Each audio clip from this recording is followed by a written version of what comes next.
E aí, meus amigos, teremos um multiverso no MCU ou não? Homem-Aranha Longe de Casa trouxe algumas respostas. Aguarda a vinheta, vamos falar sobre o filme.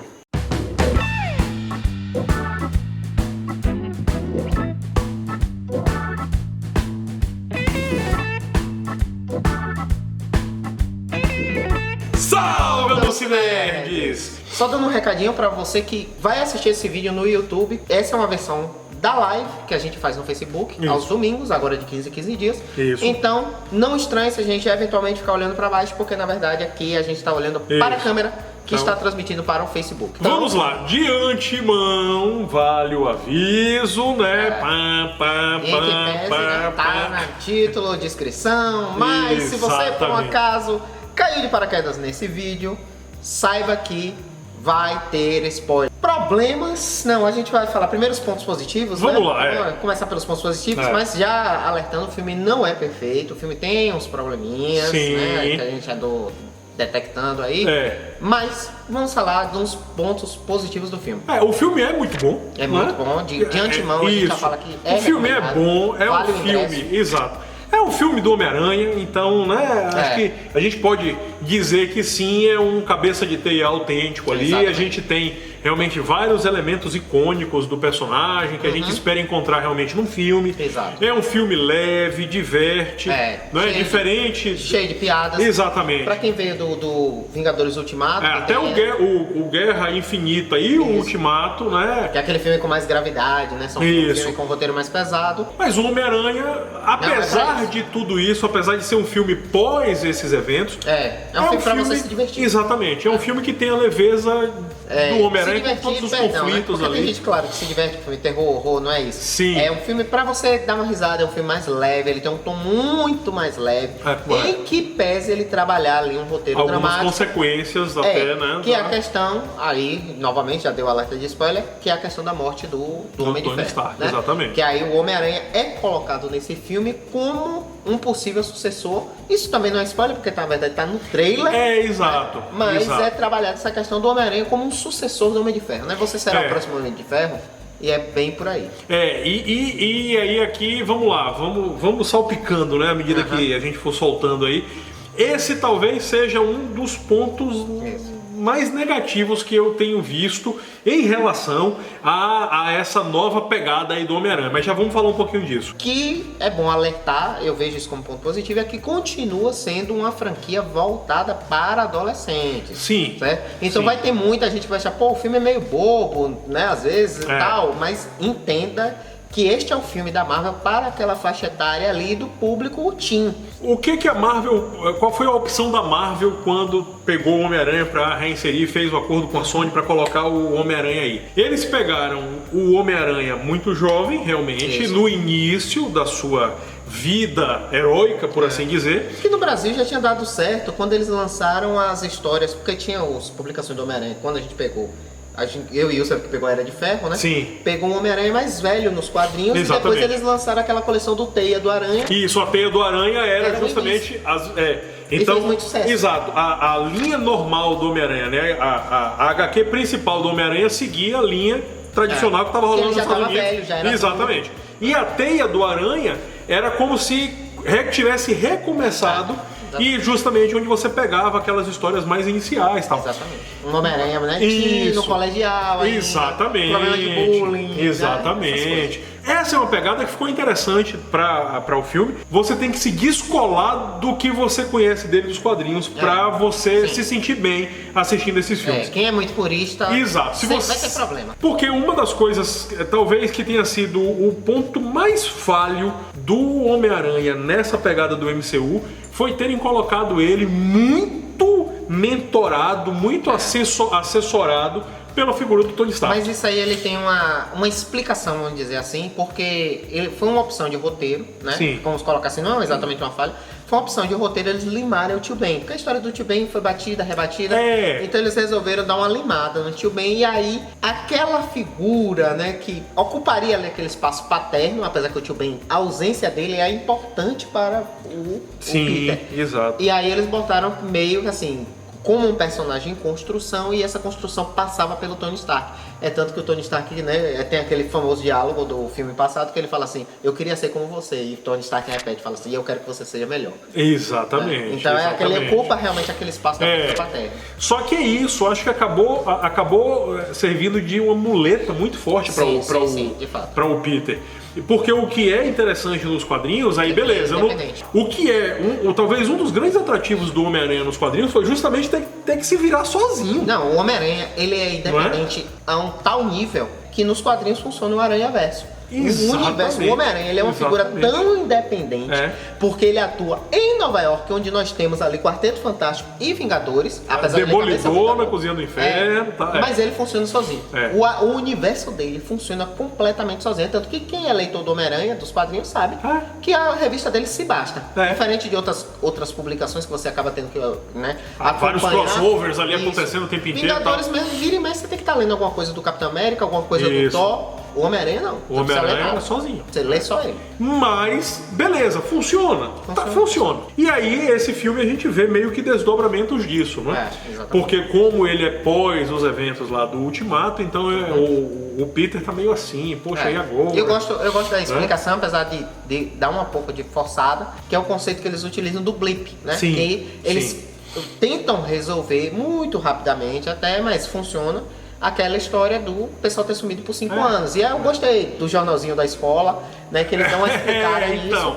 Aí ficou de uma forma descontraída, né? O menino ainda fala, pô, o meu irmão mais novo agora é mais velho que eu. Porque ele sumiu por 5 anos e o irmão passou a eliminado. Passou, Então ele falando de pessoas que, as consequências, pessoas que aparecerem em apartamentos que já estavam ocupados depois de 5 anos, por exemplo. Sim. Né? E aí falando, não, eu moro aqui, não, que passou ele. Né? Essas coisas, esses problemas do cotidiano gerado por metade da população do universo ter desaparecido e depois ter retornado abruptamente. Reaparecido, Então. É bem verdade que o foco do filme não era tratar isso, mas ele dá uma pincelada. Porque é o fechamento da fase 3, então ele precisava tocar no assunto. É bem verdade que, tirando esse momento do jornalzinho, isso se perde ao longo do filme. Falar um pouco dos problemas, né? A gente já meio que entrou um pouco nisso. O filme, eu particularmente dizendo, botar muita, né? Uma ênfase. Deixar bem claro, é do ano. É uma opinião pessoal minha. Já digo, gostei do filme, eu me diverti. Entretanto, eu acho o meio do filme muito arrastado. E aí, vou explicar a razão. De novo, a gente já deu alerta de spoiler. O filme, ele trabalha o tempo todo aquela questão do mistério vindo do multiverso, amigo do Homem-Aranha. Em função disso, ali você tem eles enfrentando os elementais. O que é que eu analisei ali? Eu imaginava que o filme do grande vilão do Homem-Aranha não seriam os elementais. Não fazia sentido pra mim. Então, o roteiro, pra mim, pelo menos, apareceu muito previsível. Isso não é exatamente um problema, mas, então, pra mim, porque criou uma expectativa. Termine aí. Não, termine. Então, criou uma expectativa, porque eu sabia que o Mistério era um vilão, que ele tava enganando todo mundo. E aí eu ficava na expectativa, pô, quando é que vai revelar que o Mistério é realmente um vilão? Porque eu não comprei aquela história do Mistério bonzinho. Na verdade, eu acho que ninguém que conhece ali os quadrinhos comprou aquilo. Então, a menos que você realmente não conheça nada do personagem, você vai ficar muito tempo na expectativa do mistério finalmente se revelar. E aí sim, quando ele se revela, o filme dá uma engatada assim, né? Ele sobe num nível assim, gato e vai embora. O filme é carregado, de fato, pelo romancezinho, a ideia do Peter tentando ali ver, né, qual é a estratégia melhor para chegar na MJ. Eu até gosto. Eu até gosto. Mas é isso, mas ficou. Dava pra dar uma.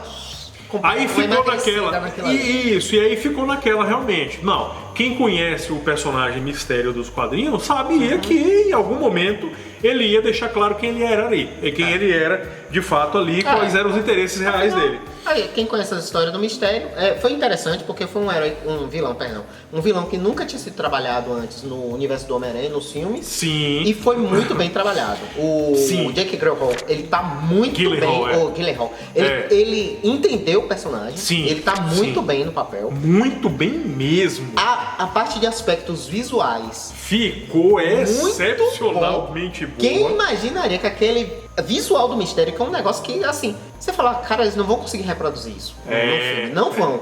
né? Aquele cara com a roupa verdona, um monte ficou sensacional. Um aquário gigante na cabeça, aquela questão da fumaça, você fala, não vai dar certo. E deu muito certo. Ficou muito bem feito. Respeitaram o vilão. E aí, um ponto pra mim que é a cereja do sorvete. Eles modificaram a explicação do vilão e a forma que eles colocaram no filme, sensacional. Foi. Eles souberam... Casado assim certinho com o arco do MCU. Parabéns. Eles souberam realmente dar um background ali pro personagem. Embora, tudo bem, é um personagem que a gente nunca viu antes. Filmes anteriores. Isso, Ah, poxa, mas como assim? Ele surgiu do nada, a gente nunca viu antes. Beleza. A explicação é boa, ele tava no background. Exatamente. E isso é um dos motivos justamente dele... do problema dele com o Tony Stark, que ele tá relacionado à questão do Tony Stark, né? E o que eu achei fantástico, eles resgataram o filme, o cara do filme de 2008, que foi demitido pelo Sebastian Stan lá. Exatamente. Caramba, não, olha... com direito a flashback da cena. Então, ele tudo bem que ali ficou muito didático, mas eles até que souberam encaixar, porque estavam comemorando. Então, a fulana que fez isso e aquilo e aquilo. Aí pronto, ele explicava, usaram o brinde pra fazer a função do orelha. Exatamente. Aquele cara que não sabe de nada pra você dar as explicações do filme. Exatamente. Eles usaram o brinde como orelha. Falar de alguns personagens, né? Então a gente já falou do Mistério. Sim, o Jake Gyllenhaal, fantástico, muito bom. Ele é um excelente ator, né? E ele soube realmente pegar. Ele soube pegar realmente mesmo que eu acompanho dele, né? Eu assisti recentemente Source Code, que é dele, que é com ele, perdão. Mas nesse filme em particular, ele realmente tá muito bom. Ele pegou a essência do vilão, do personagem, do Quentin Beck. É bem verdade que... Sim, só fazendo um parênteses, né, o Quentin Beck nos quadrinhos, ele é um especialista ele é um dublê, né? Ele é um dublê especialista em efeitos especiais. Nesse eles deram adaptado, eles pegaram um engenheiro ali e tal, e aí que vai para o ramo dos efeitos especiais. Funcionou muito bem. O filme, no segundo filme do Sam Raimi, é quando a MJ descobre que o Homem-Aranha, né? O Peter é o Homem-Aranha. Isso acontece nesse filme. Segundo filme. Isso acontece nesse filme. Ele tem uma cena que lembra um pouco aquela cena do metrô ali, do trem, dele parando o trem, só que ali é em cima da torre, né? A torre caindo, ele fazendo o mesmo gestual ali. Isso, e tentando segurar ali no meio, né? E tendo que ultrapassar certos limites da sua força ali. Exatamente. O problema eu acho que eles inseriram aquela questão dele bater a cabeça no sino pra ficar uma cena meio pastelão. Eu preferia que a cena fosse só dramática. Eu acho que funcionaria melhor. Mas beleza, mas tem essa referência também. Nós temos a cena final da MJ pegando a carona ali com o Homem-Aranha, apesar que isso acontece no primeiro filme. Logo no primeiro filme, mas ficou massa, foi uma referência muito legal ali. Porque eles deram um tom realista a como realmente seria. Né? Enquanto no primeiro filme foi tudo flores, tudo lindo lá. É que nem o Superman com a Lois Lane, né? Aquela coisa, um céu de brigadeiro e tal. Não, ali foi pancada. Desesperada, morrendo de medo, o vento batendo na cara. Quando ele bota ela no chão, o cabelo, meu amigo, parece que passou um tornado. Eu falei, cara. Não, ficou massa. Ficou muito bom. Eu particularmente gostei. Então, as devidas homenagens. E a gente ia falar um pouquinho isso por final, mas a homenagem master, que é trazer o personagem do J.J. Jameson de volta. Rapaz, e o J.K. Simmons. Sacada! Velho, olha, eles pegaram o mesmo. J.K. Simmons é o mesmo ator que fazia o Jameson. Ele nasceu pra ser. Ele é o mesmo ator que fez justamente o J.J. Jameson lá nos 3 filmes do Sam Raimi. Muito bom. Que ele encarnou de um jeito sensacional. Sempre gritando e não sei o que, aquele jeito espalhafatoso. Igualzinho. Perfeito. Eu acho que alguém viajou no futuro, viu como seria o J.K. Simmons e vamos fazer o J.J. Jameson aqui no quadrinho pra ser muito aquilo ali. Não, e a questão de como ele fala, da interpretação dele, ele comandando ali o Clarim Diário. Que eles transformaram agora numa espécie de blog, né? Num site que agora é clarimdiario.net. Isso, exatamente. Modernizando, né? Modernizando a parada. Trazendo, inclusive, aquela questão da mídia se aproveitar ali, né? Construir heróis e vilões. Exatamente. Muito bom. Gostei. Que é uma pegada que o Clarim já fazia, só que agora eles modernizaram. É uma pegada constante nas histórias do Homem-Aranha, né? Exato. Herói ou ameaça. Ele que... Não, vocês são...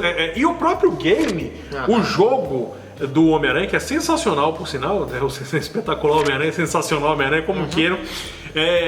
O jogo é sensacional. Me lembrou o filme do Sam Raimi, porque o Sam Raimi, ele fazia muito isso, de botar aquela câmera acompanhando o Homem-Aranha, né, nas suas... Sim. Pulando lá entre os prédios, e justamente aquela questão do malabarismo, de explorar a questão da agilidade do Homem-Aranha. E eu acho que nesse filme, né, o arrepio do Aranha lá. O arrepio do Aranha, né? E aí, com base nisso, eles exploraram um pouco mais essa questão do Homem-Aranha acrobático. Isso. Porque o arrepio do Aranha foi interessante. É o senso de aranha dos quadrinhos, né? O Spider-Sense. Que foi algo que não tinha aparecido nos primeiros filmes, nem no primeiro filme. Eles chegaram a dizer que não iam colocar. Mas aí, eles... quando chegou no filme seguinte... Mas aí no Guerra Infinita... Então, é isso. Ele teve e depois parou. E depois parou, não teve mais. Exatamente. E aí, nesse filme, começa a falar... Não sei se é porque eu tinha esquecido, mas bem ou mal... Não, e aí a tia fica perguntando, é o arrepio do Aranha, né? É o arrepio do Aranha. Pô, mas tia, não chama assim, tá? Pra quem não... que eu acho que aquilo ali é meio que uma piada interna. Porque pra quem não sabe, e o Seth inclusive me passou essa informação que eu não sabia, aquela questão do arrepio do aranha, dos pelos subirem, não foi efeito especial, não foi CGI não. O Tom Holland pediu que alguém soprasse no ouvido dele, e aí ele teve justamente uma reação natural, isso de fazer, né, dos pelos ali subirem. Exatamente. Muito bom, e aí é chamado, né? O arrepio do aranha. Pegou. Muito bom. A Tia May ali, né, a nossa queridíssima... E aí, pegando o gancho da Tia May agora, eles agora estão tentando jogar aí um romance no ar, né, do Hop. Porque a Tia May, ela, né, como uma personagem mais jovem que ela é, a Marisa Tomei, né? Marisa Tomei ali, E aí, em função disso, ela ganhou realmente uma importância na narrativa, principalmente pelo fato... Eu gostei disso, deles estabelecerem que foi algo do filme anterior. Ela já conhece a identidade do Homem-Aranha. E em função disso, agora ela... Né? É um personagem também ali, ela tem uma importância maior na narrativa. E até essa história do Hop ali, né? É isso. Ficou interessante. Ficou o romance entre os dois. A MJ, só uma coisa que me decepciona é que a MJ, eles poderiam ter assumido a MJ. Que é Mary Jane, a Mary Jane, né? Porque não é, né? Que eu esqueci o nome dele. Michelle. Aí ficou chamando ela pra apelido, pra ser referência. É MJ, mas não é MJ. Eu acho que poderia ter... podiam ter mantido, né? Até como uma referência, até como um easter egg, uma referência clássica mesmo. Mary Jane, pronto, acabou. Mas enfim. Escolhas de roteiro, tranquilo, não prejudica a narrativa, mas ficaria muito mais feliz se fosse a nossa MJ, a velha, né? A MJ clássica. Exato. Eu acho que seria interessante. Dando o nome correto. Exato. Cenas pós-créditos? Vamos lá, 2 cenas pós-créditos. Uma mostra justamente Nick Fury e Maria Hill, que não são Nick Fury e Maria Hill. São o Talos, né? Lá. Isso traz uma coisa muito interessante. São os Skrulls, tá? O Talos, né? Talos, como queira. Pra quem não lembra, quando teve o primeiro filme dos Vingadores lá, né? Sim. O filme de 2012, ele justamente trouxe os Chitauris porque a Marvel ali seria uma invasão Skrull. Só que a Marvel na época não tinha os direitos, ainda estava com a Fox. Isso. Eles não podiam utilizar, então utilizaram os Chitauris, que seria ali, né? Um Skrull genérico para ela poder utilizar. Com a reintrodução, eles colocaram que os Skrulls não são maus, são os transmorfos, que a gente sabe que é uma coisa que a gente estava trabalhando até na nossa linha de quadrinhos que a gente estava vamos retomar. Era para lá da invasão secreta, que é quando se descobre que os Skrulls se inseriram entre os heróis, inclusive, né, e que tomaram várias posições dentro da SHIELD. Alguns heróis estavam lá. A Elektra, por sinal disso, eles descobrem através da Elektra, né? Quando a Elektra, num determinado momento, morre, quando eles vão ver, era um Skrull. Era um Skrull. E aí vê, né, quem é que tá... E aí quem é humano e quem é Skrull. Então, aí fica aquela paranoia, né? Só que aí eles colocaram que os Skrulls, na verdade, estão ali trabalhando por Nick Fury, né? Isso. Dentro da SHIELD. A SHIELD tá com poder reduzidíssimo. Exatamente. O Nick Fury está no espaço. E eles falam de células Kree dormentes. E o que me leva a crer que eles vão trabalhar em uma linha de invasão secreta misturado com a guerra Kree-Skrull. É bem verdade que aí, essa cena pós-crédito, ela abre aí bocado de pergunta, né? e até perguntas, não é? Será que quem desapareceu já foi ele Não, eu acho. ou foi o Talos? Então, eu acho que foi quem desapareceu foi o próprio Nick Fury, Maria Hill. Vou lançar aqui uma teoria. Apesar que eu já acertei muitas. Eu acho que quem desapareceu foi de fato o Nick Fury e a Maria Hill. A SHIELD a gente já sabia como é que tava, né? Sim, capenguinha ali desmantelada, depois da questão da Hydra. Tal, Quando ele retornou, o Nick Fury se deu conta de que há ameaças muito maiores, inclusive do que as que estão na Terra, né? Que era a Hydra, que agora a gente também tem que se preocupar com o espaço. Imagino eu, ele falou, pô, então eu preciso de uma linha de defesa, não mais aqui, na Terra, mas no espaço. E aí eu acho que é em função disso que ele se juntou aos Skrulls, deixou ele substituindo ele aqui e foi pro espaço. E eu acho que a Marvel vai trabalhar a espada. Eu acho que a espada, a organização espada, Sim. que é a linha de defesa contra ameaças alienígenas, vai aparecer. Quero só fazer uma observação, não sei se alguns notaram, a gente já tinha falado do Vingadores Ultimato, uma referência a Namor quando fala a questão dos tremores. E nessa teve uma referência ao surfista prateado. Duas, inclusive, perdão. Ao surfista prateado e ao edifício Baxter. Você pegou? Sim, do edifício Baxter. Edifício Baxter, vamos começar por ele. É. O Homem-Aranha, quando está ali, o Miranha, né, passeando por Nova York, ele passa pela rua 41 e aparece lá, meu amigo, né, a plaquinha ali, do lugar que está em construção. Aquele local é onde fica o edifício Baxter, que é o edifício do Quarteto Fantástico. Exatamente. Agora o do surfista... Ele fala com o Nick Fury na mensagem codificada aqui, olhando as coisas de que tá dentro de casa, ele deixa uma prancha de surf prateada. É verdade, é verdade. Caramba, velho, é verdade. Ali, né? Pode ser só uma referência. Mas, considerando os desejos ardentes, de fato. Se eu digo que você deixou uma prancha de surf, não tem uma prancha de surf, é uma prancha de surf prata. É verdade. Caramba, velho, surfista prateado. Não é? A segunda cena pós-crédito fala justamente disso, porque o Mistério, ele joga troço no ventilador e fala, olha, eu vou dizer quem é o Homem-Aranha. E solta. Porque o que acontece é isso, né? O JJ Jameson, quando aparece, é pra soltar essa transmissão que ele fala lá, dando a entender que o Mistério realmente foi um pobre coitado, traído pelo Homem-Aranha, que é maléfico e tal. E fala, olha, o Homem-Aranha é o Peter Parker. Como é que tá o contrato com a Sony? Começou a vir um bocado de burburinho essa semana aí, que se o Homem-Aranha não batesse 1 bilhão, que ele já tá em 800... É mesmo? O quê? Caramba! Pera aí que eu vou te dizer aqui. Ele já tá em 847 milhões até o momento. Então vai, uma semana. Mas começou a rodar um zoom aí pela internet afora, de que se ele não batesse 1 bilhão, a Sony ia desfazer parece que isso era uma das cláusulas, que a Sony ia pegar o Miranha de volta. Isso deve ser, isso tá com muito cara de fake clickbait, fake news. Né? Fez 999 milhões. Não, vamos fazer mais ou menos. Então, eu achei meio bizarro isso. Mas tá rolando uma história dessa aí. Inclusive tem canal por aí botando como clickbait. O Homem-Aranha pode sair da Marvel. Em primeiro lugar, ele nunca esteve na Marvel. É um acordo. Que fique claro, ele é da Sony. É um acordo. Ele tá emprestado, então ele não é sair. Ele nunca esteve, ele tá aqui passando uma temporada. Inclusive a questão, né, do De Volta ao Lar, quando o primeiro filme falava justamente isso. Era até uma referência justamente nisso, né? Tava voltando, mas meio que não tá, né? Exatamente. É isso? É isso, né? Acho que a gente conseguiu dar uma geralzona. Então, diga aí, aproveite vocês que estão aí nos comentários, comentem aí qual que vocês acham que vai ser o próximo filme do Homem-Aranha. Tem que ter casa no meio, apostem a casa caiu. A casa caiu. A casa caiu. O Homem-Aranha em A Casa Caiu. Digam se vocês querem mais vídeos aí sobre o Miranha, tem coisa pra gente ser explorada, easter eggs aí, referências, papai. A gente já deu algumas aqui, Edifício Baxter. Surfista prateado, maçou batido, meu amigo. Olha aí, ó. Vista prateado lá. Tem mais, hein? Então, pois é. Diga o que é que vocês querem aí, que a gente tá aqui para atendê-los. Exatamente. Encerrando da nossa forma tradicional, Yusef aqui, depois de ter assistido Homem-Aranha nessa live com spoiler, nossa frase de efeito. Para não termos problemas nem com royalties, nem com direitos autorais, nem com ilusões de efeitos especiais, nem com mentiras contadas quanto ao multiverso, e nem com trocadilhos com 61619999999. Basinhos que não se nerds. Grande abraço, valeu pessoal. Até a próxima.